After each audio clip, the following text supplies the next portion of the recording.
Assalamu alaikum wa rahmatullah wa barakatuh, mes frères et sœurs. Le temps s'accélère, nous sommes déjà là. Vendredi prochain marquera le début des 10 dernières nuits de Ramadan.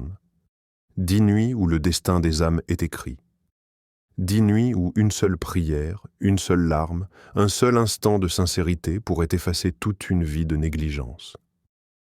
Mais la question est, serons-nous éveillés ou endormis lorsque l'heure viendra ?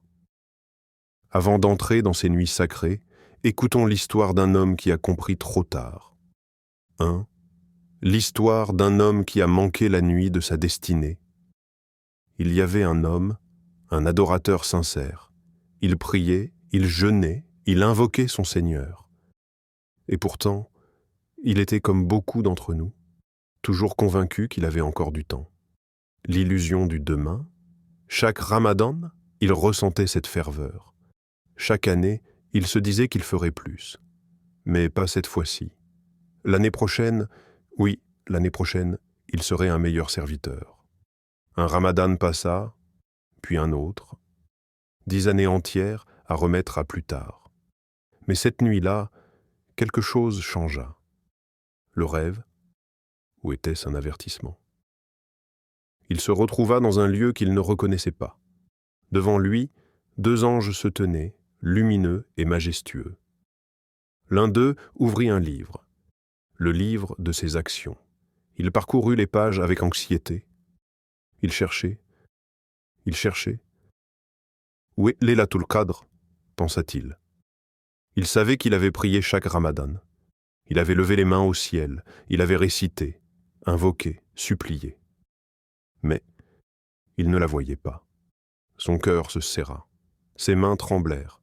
Il releva les yeux vers les anges, paniqué. « J'ai prié chaque Ramadan, j'ai fait du dhikr. Pourquoi elle n'y est pas ?»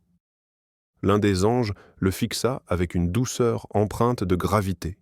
« Tu étais présent, mais absent. » Ces mots résonnèrent en lui comme un choc. Ton cœur était ailleurs. Tes prières étaient des vides.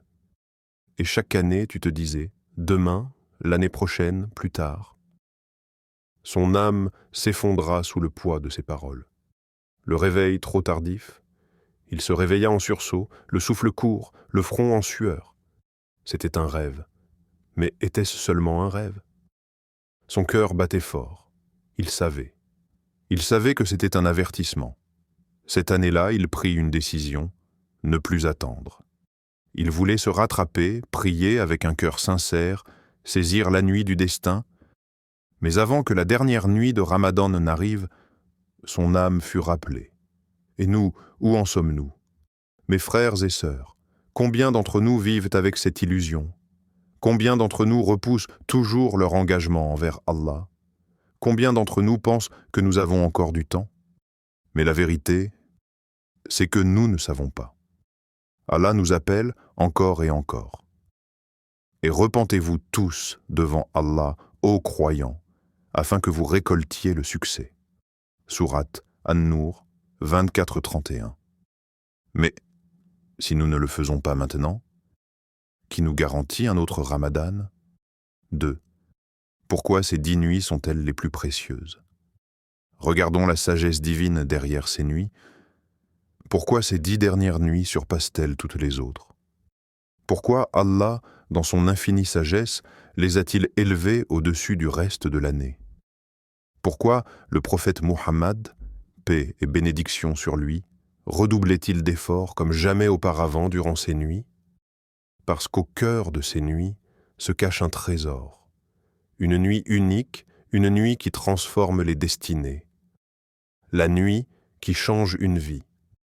C'est dans ces nuits que descend Laylatul Qadr, la nuit où le destin de toute une année est décrété, la nuit où les anges descendent en nombre incalculable, la nuit où le ciel s'ouvre et où les prières sincères s'élèvent comme jamais auparavant.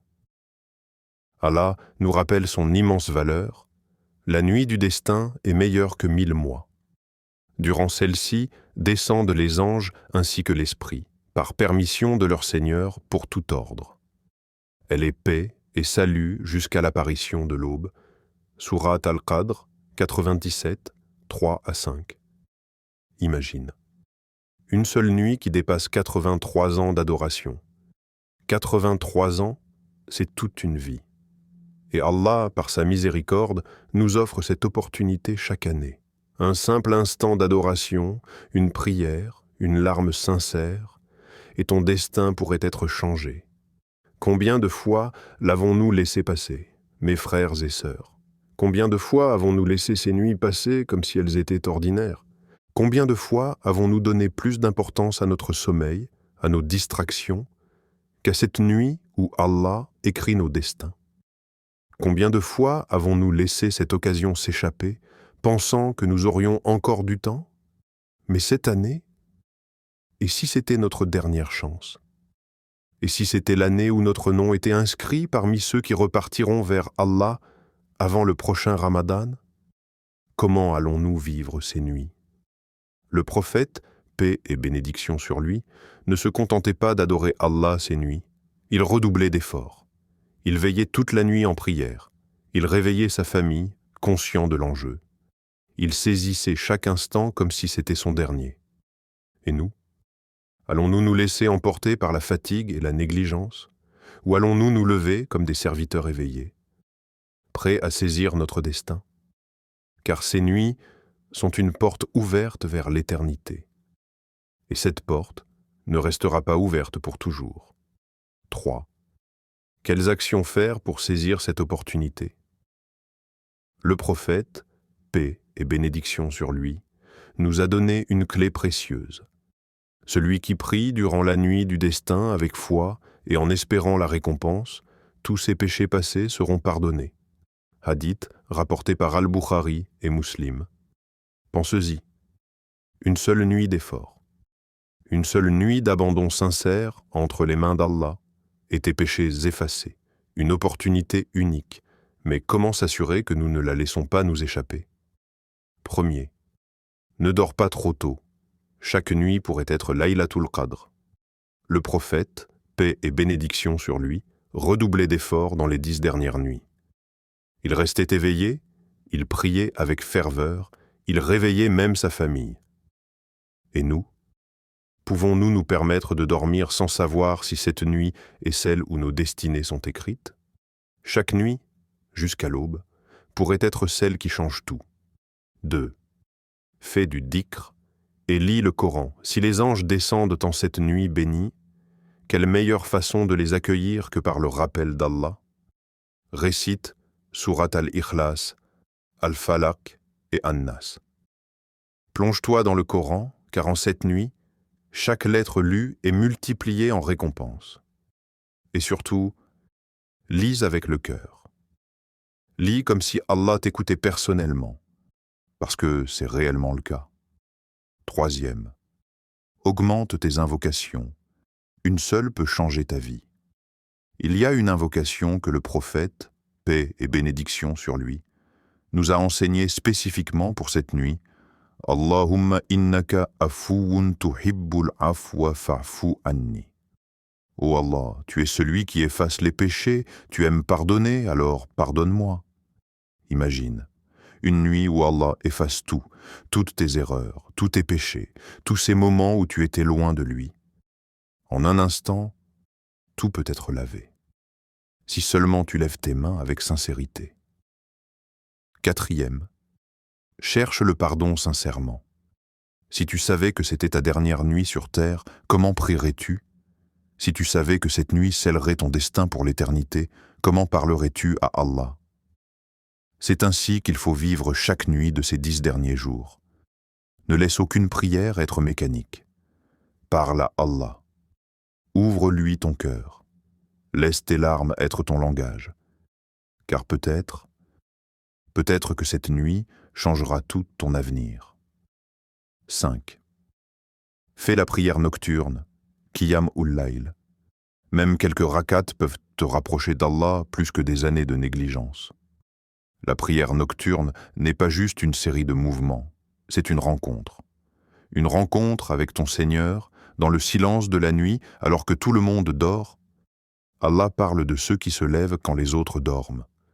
Et ils dormaient peu la nuit, et aux dernières heures de la nuit, ils imploraient le pardon. Sourate Ad-Dariyat, 50 et 17 à 18. Serons-nous de ceux qui dorment ou de ceux qui se lèvent pour Allah? Le moment de décider. Mes frères et sœurs, les nuits passent, elles ne reviendront pas. Et quand ce Ramadan sera fini, ne regrettons pas d'avoir laissé passer la plus grande opportunité de notre vie. Allah ouvre les portes de sa miséricorde. Mais serons-nous assez éveillés pour les franchir? Mes frères et sœurs, cette vidéo n'est pas une simple vidéo. C'est un appel. Un appel à toi, à moi, à chacun d'entre nous. Nous ne savons pas si nous verrons un autre Ramadan. Mais ce que nous savons, c'est que dans quelques jours, une porte va s'ouvrir. Et la question est simple. Allons-nous entrer ou la laisser se refermer devant nous?